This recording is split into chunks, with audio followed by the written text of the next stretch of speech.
E aí, pessoal, manhã de terça-feira, muitas informações brotando e me parece que isso vai ser uma tendência nos próximos dias. Por quê? Porque a gente naturalmente está vivendo um momento de construção de grupos, não só no Grêmio, mas nos outros clubes brasileiros.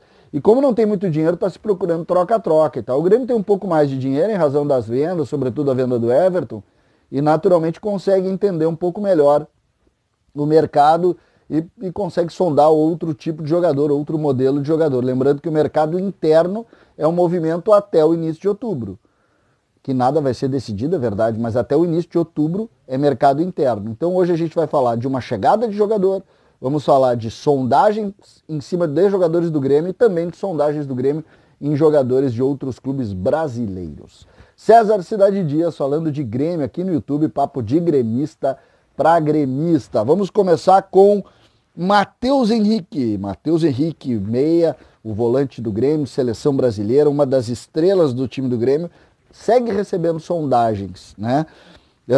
Já foi sondado pelo Arsenal e agora pelo City, né? O City, que é o clube que está levando, o grupo, na verdade, está levando o Diego Rosa, né? O Diego Rosa, que praticamente está vendido, ele está indo para o City, mas não para o Manchester City, e sim para um time do grupo deles, parece que é um time da Bélgica.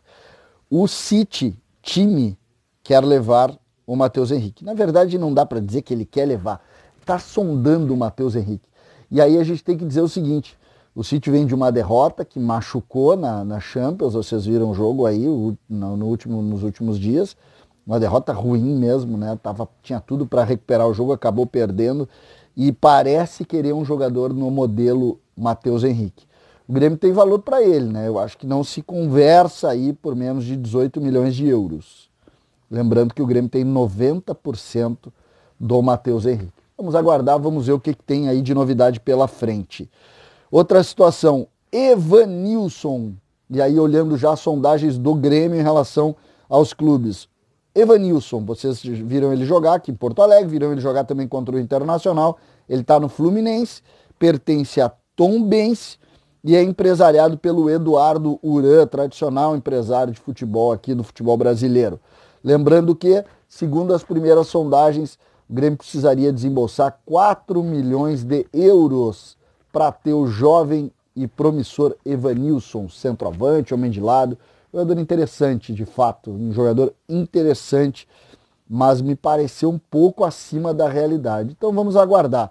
Lembrando que a Tombense é um clube basicamente de empresários e que tem o direito de muitos jogadores, dentre eles o Evanilson, que é de fato um jogador que está gerando uma séria especulação em muitos clubes, não só no Grêmio não, muitos estão tentando sondar, tentando entender. Na semana passada tinha uma especulação muito grande para ele sair do Brasil, lembrando, e aí a gente pode falar, a janela para chegada no Brasil está fechada, mas a janela para ida para os principais mercados não. Então, isso pode também inflacionar o mercado. E inflacionando o mercado é ruim para todos, especialmente para os clubes que têm algum dinheiro, no caso, o Grêmio. Isso é muito ruim. Vamos para outra notícia. Everton do São Paulo chega hoje em Porto Alegre. Exatamente, chega nesta terça-noite em Porto Alegre.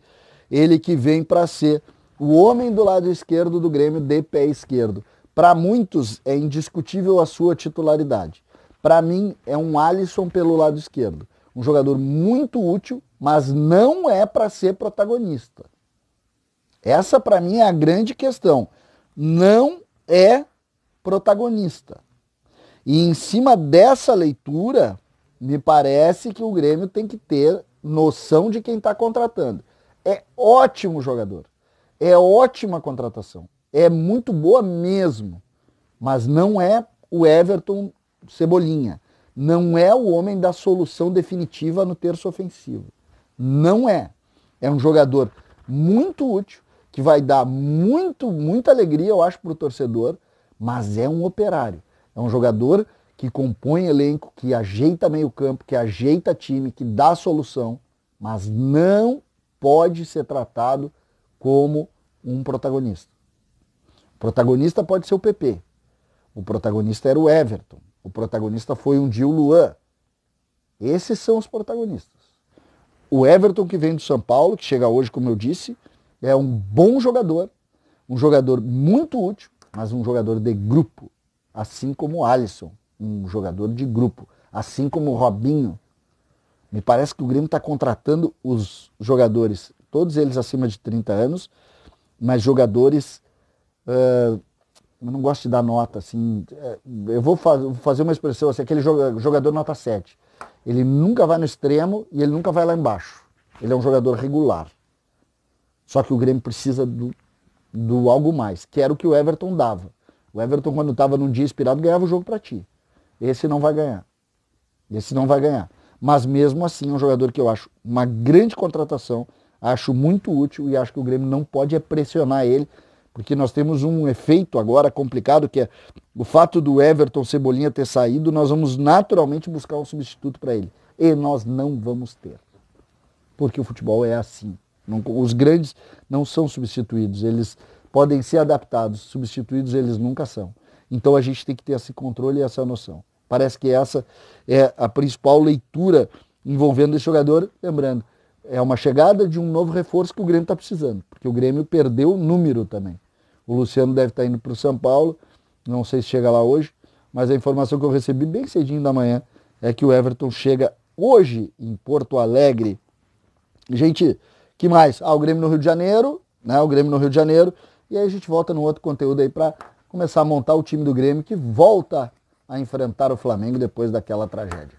César Cidade Dias falando de Grêmio aqui no YouTube.